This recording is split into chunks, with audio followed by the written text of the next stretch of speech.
strategy gets sabotaged. The person who pleads for approval never. Kindness without strategy is a lamb wandering into a wolf's den. Why does kindness so often attract abuse? Because the boundaries of every person they encounter, consciously or subconsciously. They push. They prod. They press, relentlessly searching for where the line is drawn. And if you never draw that line, they conclude that no such boundary exists. They won't vocalize it, but internally, the thought forms, this person won't stop me. This person fears confrontation. I can take more. And they will. Not because they are inherently evil, but because people respond to what you tolerate. If you permit someone to interrupt you, they will continue. If you perpetually give more than you receive, they will come to expect it. If you never utter the word no, you are not seen as generous, you are seen as weak. Niceness becomes a self-imposed cage. Machiavelli's strategic kindness. So, what would Machiavelli advise? He would to weaponize it. Let it be a strategy, not an automatic default.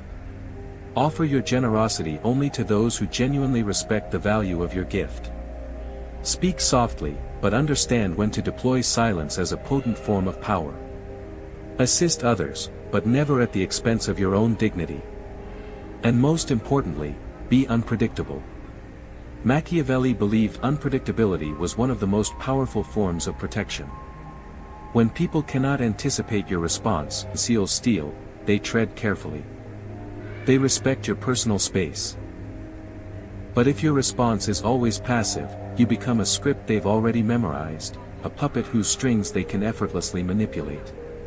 There's a dangerous myth that equates being feared with being evil, that strength and kindness are mutually exclusive.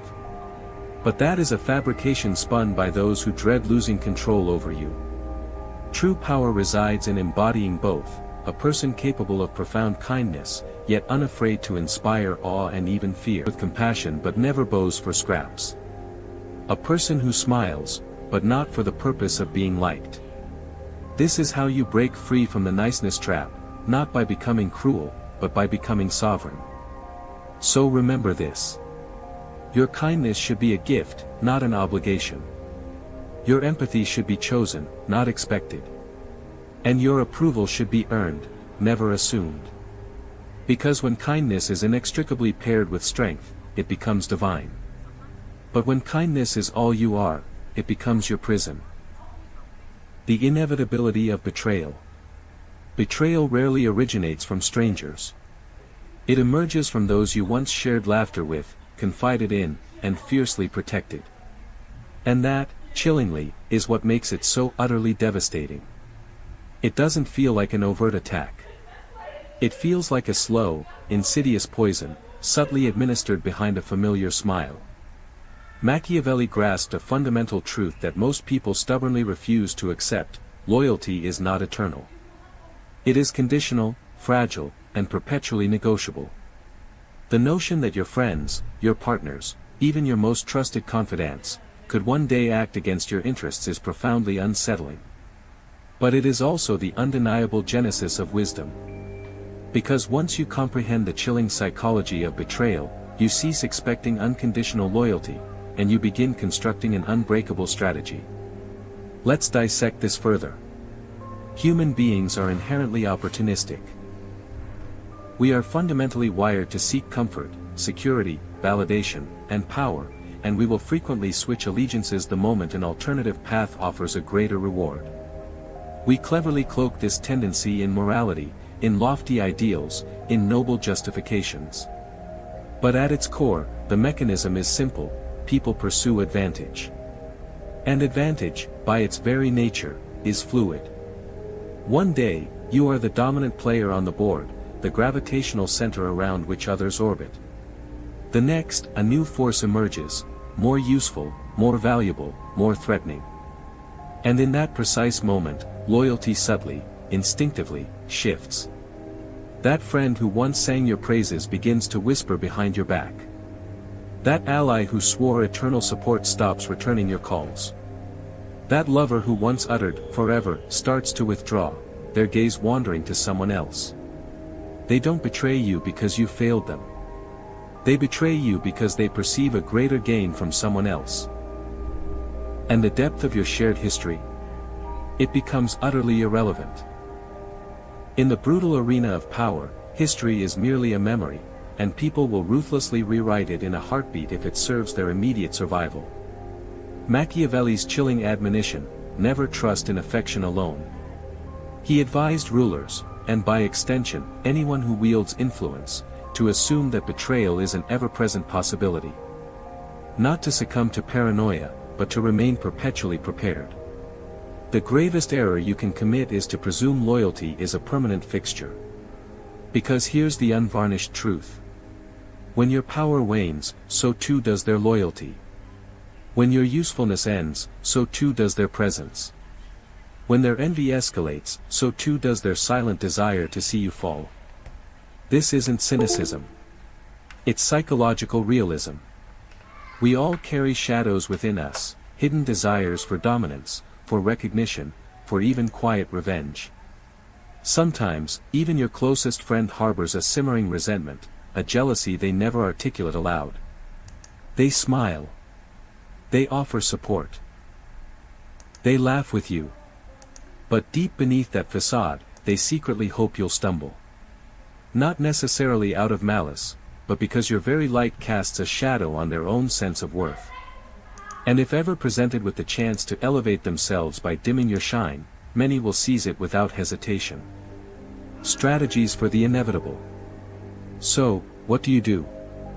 First, stop idealizing people. When you place others on a pedestal, you grant them unearned power.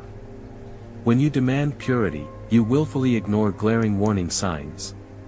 When you blindly assume loyalty, you cease to observe with the necessary vigilance.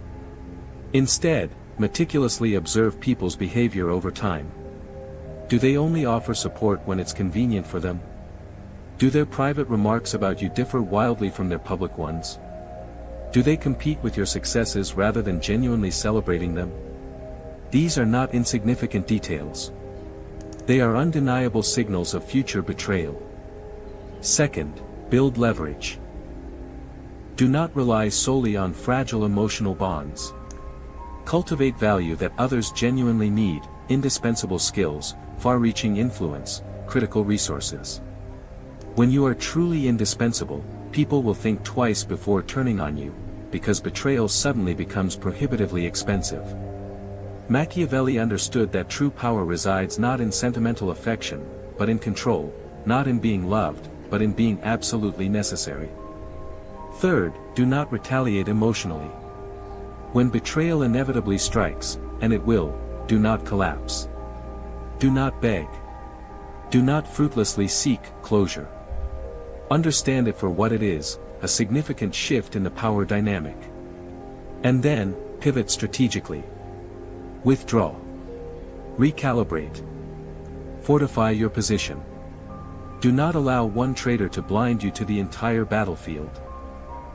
Because here's a chilling truth most people actively avoid admitting. Betrayal is an inherent part of life. You cannot entirely prevent it. You can only prepare for it. So, I urge you to ask yourself this, and engage in profound self-reflection before answering. Who in your immediate life benefits most from your silence? Who in your inner circle would feel a quiet sense of relief if you experienced a significant setback? Who do you trust simply because confronting the truth would be too uncomfortable? Pause. Reflect deeply. These are not accusations. They are urgent invitations to radical self-awareness. And if you've been wounded by betrayal before, share your story. Not for pity, but for the inherent strength found in vulnerability. Because your pain holds a unique power. And your scars are not weaknesses. They are your armor. The solitude of power. If you're still watching, still clinging to the notion that loyalty is a guaranteed constant, ask yourself this. If everything you offered disappeared tomorrow, your status, your resources, your perceived usefulness, who would genuinely remain? That is your answer. That is your unvarnished truth. And if you've navigated life expecting universal fairness, expecting your kindness to be repaid with unwavering devotion, expecting friends to remain steadfast when power dynamics shift, then you are not living in the real world. You are dwelling in a dream. Machiavelli's chilling warning echoes through time: never trust. You ascend, and suddenly, a hush falls over the room. Not out of reverence. Not out of awe. But because your very presence now starkly reminds others of their own perceived smallness. Power isolates, not by conscious choice, but by its very nature. And the higher you climb, the more acutely you realize, no one applauds when the king enters the room. They bow, or they silently scheme. Machiavelli understood this cruel paradox. He cautioned rulers to never become dependent on fleeting affection, never to seek solace in public opinion, and never to confuse mere proximity with genuine loyalty.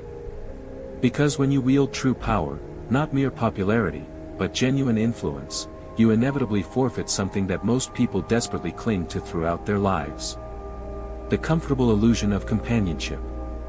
Let's be brutally honest. Most people desire your success, just not more than their own. They will support you until your light begins to eclipse theirs. They will praise you until your strength threatens their established position. They will walk alongside you, but only if the path remains comfortable and familiar. But venture too far ahead, and you will, inevitably, walk alone. That profound solitude is not a punishment. It is the natural gravity of power. Because to think independently, to act without seeking constant permission, to carve your own unique path through a world built on rigid conformity, is to become a perplexing anomaly to the masses. And the more sovereign you become, the more inherently dangerous you appear. People do not envy what they readily understand. They envy what they cannot control. And nothing is more terrifying to the average individual than a person who refuses to need them. Machiavelli advised princes to cultivate the discipline of being alone with their thoughts, because in solitude, profound clarity is born. And in clarity, sophisticated strategy flourishes. But let's not pretend it's an effortless journey. There is an inherent coldness to sovereignty. It demands walking without the comfort of applause. It necessitates making decisions that will never earn you public praise. Utter no when everyone expects an automatic yes. But because you simply stopped needing them. Here's the harsh truth. Most relationships are fundamentally based on mutual need.